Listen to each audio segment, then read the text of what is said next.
This is better, I see. Or you're not fond of it. All okay, make another tweak. Something tells me that I don't value him. I told the panel that I was the only person in the world who truly appreciated you. Even if it was just writing that survival thing and putting up with you all the time. According to Pernell Roberts, who previously criticized Hollywood's fakery, I couldn't stand the hypocrisy and I wasn't going to pretend. Behind his composed demeanor and intellectual performances, the Bonanza star harbored a bitter grudge against a number of actors he felt lacked moral character, skill, or decency. The top 5 actors were disclosed by people closest to him after years of silence. The reasons why Pernell Roberts was the most despised are more intimate than you might think. Connors, Chuck.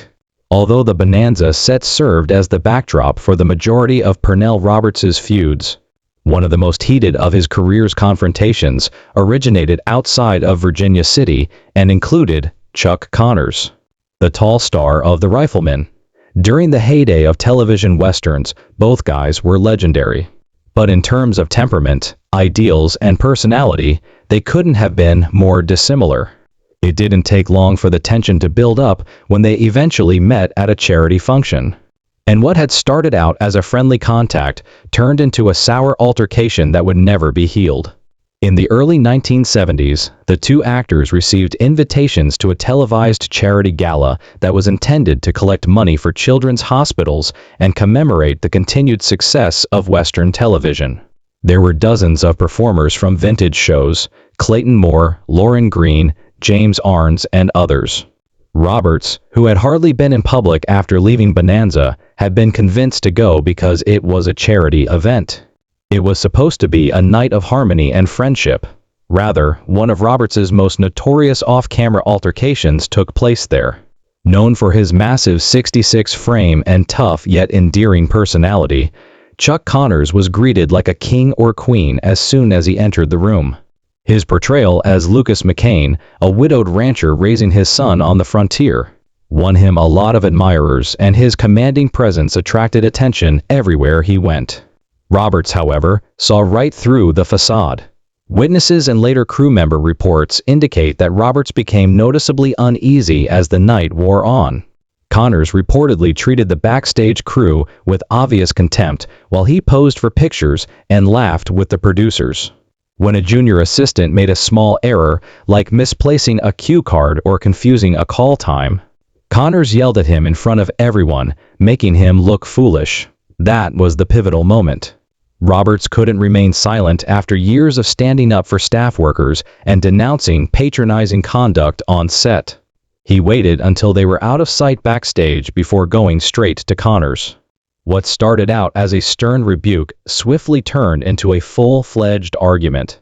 Connors was taken by surprise and was clearly furious when Roberts allegedly stated, "I've seen a lot of performers, Chuck, but I've never seen one act like the king of nothing." Connors responded with an attack that was just as personal. The two almost had to be split up after that. "You walked away from Bonanza because you couldn't handle not being the star. You're not noble. You're bitter." The animosity between them was evident even if no blows were exchanged. Refusing to share a stage with Roberts for the rest of the evening, Connor bounded off. The two guys would never speak again after that altercation backstage. Roberts never discussed the incident in public in the years that followed, but people close to him claimed he frequently called Chuck Connors all hat, no soul. The scathing statement implied that although Connors appeared to be a morally upright cowboy on TV, he lacked it in real life. For Roberts, the entire experience validated a long-held dread about Hollywood, that the ideals depicted on screen, honor, humility, and justice, were all too frequently abandoned when the cameras stopped. Robert recognized in Connors a man who was skilled at creating the appearance of virtue but had little regard for others. Roberts reportedly told a friend that it doesn't matter how you shoot a weapon on video. It's how you interact with the individual who is holding your microphone. Ego or creative differences were not the basis of the dispute. It was a character conflict. Roberts had built his career on principles and quit a popular show to protest poor writing and social indifference. Roberts believed that Connors' charisma, reputation, and readiness to walk on others in order to succeed were the foundations of his success. The real-life drama between the two giants became industry lore, even though audiences never saw them face off on film. The meeting served as yet another reminder to Roberts that success was meaningless if it came at the expense of kindness, as he had little tolerance for cruelty disguised as stardom. Dan Blocker. Pernell Roberts's falling out with Dan Blocker, who played the adored Haas Cartwright, was the most painful of the numerous strained relationships that occurred throughout the Bonanza production. Roberts's battle with Blocker was much more personal but far less dramatic than his well-known hostility toward Michael Landon. It ended in silent heartbreak after starting out as friendship and respect for one another. Blocker and Roberts were good friends when Bonanza debuted in 1959. They both took their craft seriously and had solid academic and theatrical backgrounds. Despite his friendly, cheerful on-screen persona, Blocker had a master's degree in dramatic arts and had also played on stage, while Roberts had classical theatrical training. Long rehearsals, the difficulty of adding emotional depth to a Western, and a common belief that Bonanza could be more than just another cowboy program were the things that brought them together in the early years. However, Roberts started to lose faith in the show's direction as time went on. He believed that the episodes increasingly relied on moral simplicity and cliches rather than real human strife. The writing lacked depth, and the characters were becoming overly flat. But the show's handling or lack thereof of social concerns, particularly those pertaining to representation and race, troubled him even more. An episode with a Native American character written in a stereotypically demeaning way was one particularly upsetting instance. Those on set said Roberts was enraged. He refused to take part in what he described as an insult disguised as entertainment and walked off the set halfway through a segment. His acts were audacious and dangerous. Leaving the set was viewed as disrespectful and unprofessional. However, Roberts felt that studio approval was less important than the work's integrity. But Blocker's reaction or lack thereof was what broke his heart the most. Blocker chose to stay and finish the sequence instead of protesting with Roberts. Many people on the set respected him for his ability to maintain harmony and his calm manner. He wasn't the type to cause trouble. For Roberts, however, this amounted to treachery. He talked openly about the breakup in their friendship in subsequent interviews. Dan lacked the spine, but he had the heart. Roberts claimed that he put comfort ahead of morality. The scathing comment demonstrated how profoundly Roberts felt abandoned. He had anticipated that Blocker, a friend and fellow actor, would support him, particularly when it came to issues involving fundamental human rights.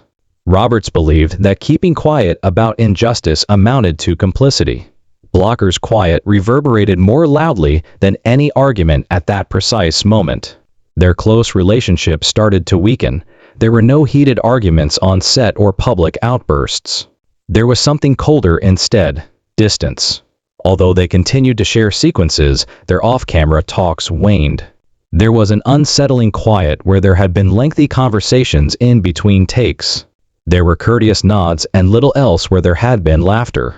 Roberts later recounted another incident in which he objected to the show's writing, this time about a narrative that he felt supported and oversimplified, even harmful, conception of justice. Blocker decided to remain out of it once more. Roberts was unreservedly disappointed. According to reports, he said, "Blocker, you had a choice. There was always an option." Blocker never publicly chastised Roberts, even as the gap widened. He steered clear of the subject in interviews, frequently shifting the conversation to complement the ensemble cast or minimize any conflict rumors. While some viewed this as cowardice, others regarded it as professionalism. However, Roberts perceived the quiet as a sign of desertion. Blocker became more and more involved in mediating Roberts' disputes with the studio. He made an effort to calm people down and resolve conflicts, but in the process, he unintentionally alienated Roberts, who was seeking a companion to vent his annoyance rather than someone to console him. Roberts saw attempts to defuse the situation as only another tactic to accept the status quo. The camaraderie that had once kept Roberts rooted on the set of Bonanza had already vanished by 1965. When he eventually quit the show, No dramatic departure, final discussion, or time of healing, just a peaceful getaway for both parties. The defeat was very personal to Roberts. He used to think of Blocker as a brother in arms, but he felt isolated in the battle when it counted most. Roberts rarely talked about Dan Blocker in length in the years that followed, but when he did, there was always a hint of sadness, disappointment mixed with a residual fondness. Ego never played a role in their feud. It had to do with principles. Ultimately, their strained relationship was not characterized by rage. It was heartache. Drury James. Pernell Roberts was more than simply the actor who had left Bonanza by the time the 1970s arrived. He had turned into an outspoken critic of television's shortcomings, particularly in terms of its ability to capture the social and political unrest of the real world. Roberts saw the small screen as more than just a venue for amusement. It was a forum with the authority and duty to confront injustice, elevate underrepresented voices, and advance society. However, that perspective was not shared by all Western stars. On the opposing side of the ideological divide stood James Drury, the stoic leader of the Virginia. One of Roberts' most severe off-screen feuds was a dramatic clash between their different worldviews. In his own way, Drury was ethical, disciplined, and reserved, just like his character. He supported conventional values, individual accountability, and above all, the disentanglement of politics and performance. Drury remained silent as Robert publicly denounced the Vietnam War, spoke at rallies, and marched for civil rights. He was a resolute conservative who valued stability over change and didn't want to stir things up. Actors were entertainers, not activists, in his opinion. In the middle of the 1970s, a televised panel discussing the future of television, especially in light of changing viewer preferences and cultural upheaval, brought the two men's ideological differences to a climax. Roberts didn't hold back after being invited due to his reputation as a maverick and truth teller. He launched into a furious tirade against the networks, charging them with squandering time on pointless entertainment as the nation struggled with issues of racism, war, and economic disparity. He claimed that Westerns had turned into a sanctuary for antiquated ideals. They seldom ever question anything. The public is lulled into forgetting what is important. Drury, sitting a few feet away, was clearly agitated. When it was his turn to speak, he gave a forceful refutation that went straight to the heart of their argument. Sermons are not what the public wants. They desire to get away. The fuse was lighted by that one sentence. Roberts instantly retaliated, accusing Drury of avoiding reality by using his platform to protect listeners rather than assisting them in facing it. At first, the conversation was more philosophical than personal, but it soon heated up. Roberts attacked Drury for hiding behind entertainment while actual people suffered. And he criticized the industry for its unwillingness to confront hard realities. For Roberts, it was more than a disagreement. There was a moral obligation involved. He felt that Drury had an obligation to speak out on civil rights, the war, and the shifting social scene as the face of a well-regarded television show. Drury, however, remained steadfast in his belief that television should be used to soothe rather than to confront. The two men were no longer merely diametrically opposed by the end of the panel. They were adversaries. Drury and Roberts declined to shake hands when the moderator held out his hand to invite concluding remarks. The two moved away from each other as the cameras rolled, their argument now open, honest, and final. Roberts didn't hold back in private. He later told a friend, to Roberts, silence was not neutrality. Drury was never just an actor, he was a mouthpiece for the status quo. He was angry that Drury, with all his respectability and fame, chose to remain silent, while others risked their careers to speak truth to power. It was betrayal. Roberts frequently pointed to Drury's opposition to the Vietnam War and civil rights movements as representative of a larger issue in Hollywood, where he felt that too many actors had become complacent in their roles and complicit in their silence, prioritizing job security over justice. James Drury, for his part, never talked much about the feud, keeping his cool in interviews, dismissing controversies, and going back to the values he felt Westerns should embody. honor, integrity, and escape. He was angry that Westerns, once full of promise for moral exploration, had deteriorated into simplistic tales that romanticized violence, glorified the past, and ignored the present. However, Roberts saw those ideals as meaningless gestures when taken out of the context of the real world. The conflict between Roberts and Drury was not about ego, screen time, or even personal slights. Rather, it was a struggle for the essence of storytelling, with one man believing in introspection and the other in reassurance. Their friendship, if it had ever existed, was lost in that rift. Lauren Green. For viewers, the relationship between Adam and Ben Cartwright was the emotional cornerstone of the show. And of all the conflicts and tensions that characterized Pernell Roberts' time in Hollywood, none ran deeper or cut more personally than his simmering, frequently painful feud with Lauren Green, his on-screen father from Bonanza. Behind the scenes, however, that bond was anything but warm. In fact, it was perhaps the most emotionally charged conflict of Roberts' career. A conflict rooted in creative vision, personal principles, and a fundamental clash of worldviews. Roberts was different from the start of Bonanza in 1959. He was the thoughtful, brooding son led by a wise, benevolent patriarch. He had a background in theater, steeped in Ibsen and Shakespeare, and he brought to television a desire for moral tension, depth, and nuance. He didn't just want to entertain, he wanted to make viewers think. However, Lauren Green and the show's creators had a different idea, and Bonanza was intended to be reassuring, straightforward, and family-friendly. Although Green was widely admired for his cool authority and dignified presence, Roberts saw him as complicit in what he perceived as the show's creative mediocrity. And he felt that Green, as the show's lead and emotional center, became the face of that disappointment in a world where good always prevailed. The family remained united, and moral lines were never blurred. Where Green saw stability, Roberts saw artistic cowardice as he argued with producers over dialogue, left script meetings, and refused to participate in what he saw as narrative fluff.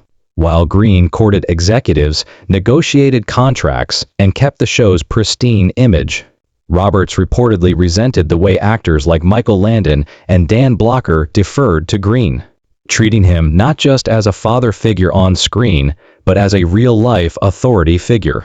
He felt that Green had too much power on set, not only with producers, but also with the younger cast members.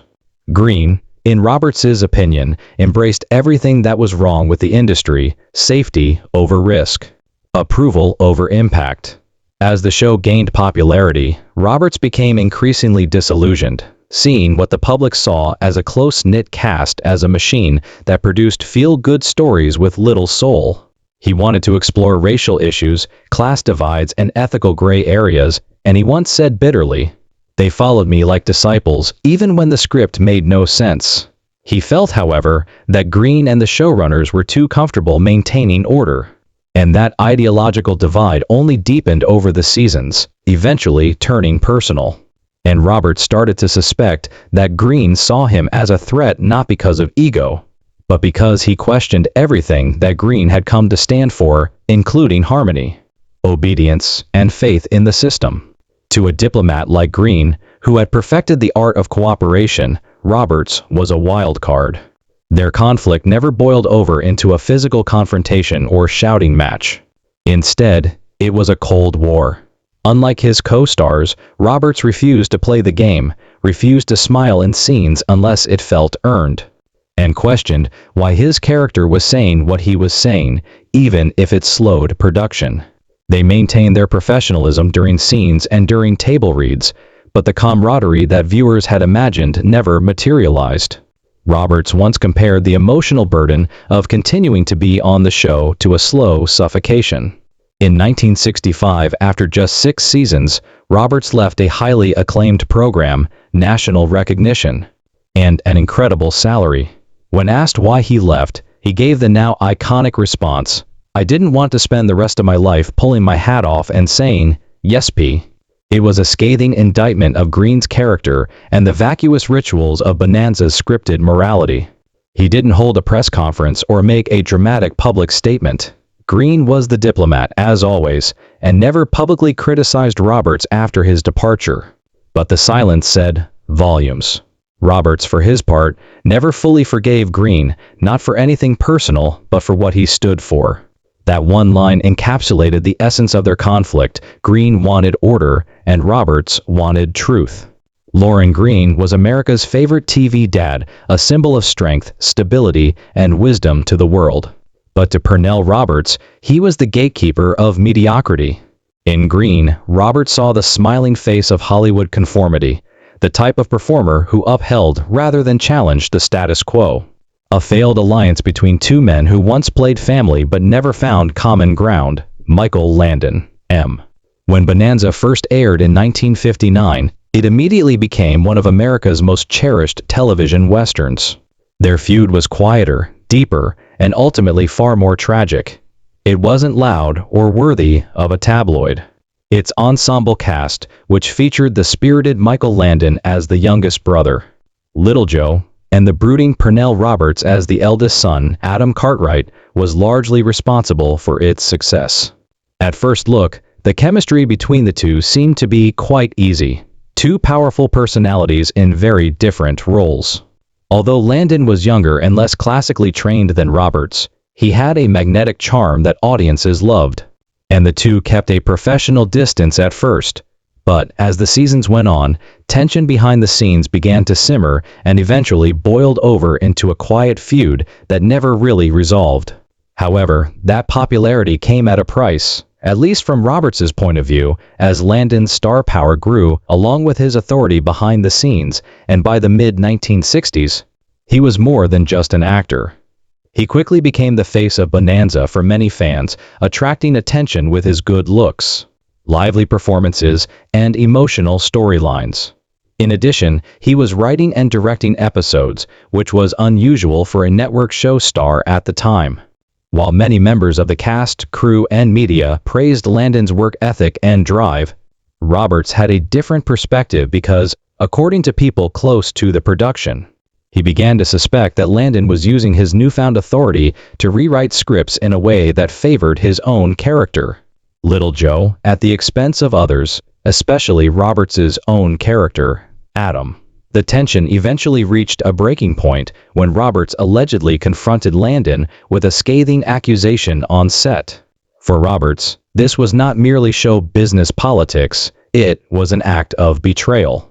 As he felt his role was being minimized, his scenes shortened, and his character's complexity flattened so that Landon could shine brighter in the spotlight. They shared a screen, but not a sense of camaraderie. What could have been a potent creative collaboration turned into icy indifference. From that point on, cast members and crew observed that the two hardly spoke unless a scene called for it. You're not trying to make the show better. You're trying to make yourself bigger. Landon's showmanship frustrated Roberts, who was always known for his serious approach to acting and his strong beliefs about the artistic potential of television. And he frequently criticized Landon for being a perfectionist obsessed with controlling his public persona, believing that Landon was more interested in appearance than content. For some, it was professional suicide, but for Roberts, it was principle. One insider claims that Roberts once bemoaned the fact that Landon avoided depth in real life while playing deep on screen. By 1965, Roberts had had enough and left Bonanza, declining a lucrative contract and leaving one of the nation's highest-rated shows. His departure shocked fans and sparked rumors, but one thing stood out: Michael Landon never reached out. There was no public acknowledgement, no kind farewell, no bridge mended. He felt that the show had become too formulaic, too focused on feel-good plots and heroic archetypes at the expense of real dramatic tension.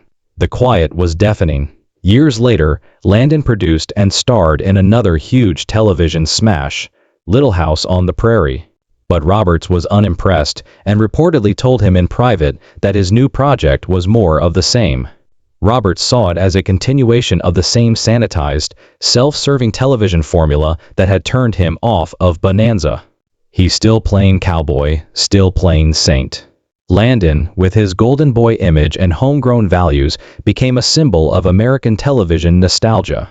And Roberts, who was always critical of the shortcomings of commercial TV, stayed far away from the legacy of Bonanza. Although the two men would go on to have different careers, their relationship remained frozen in time. And those who knew him said that the bitterness still persisted.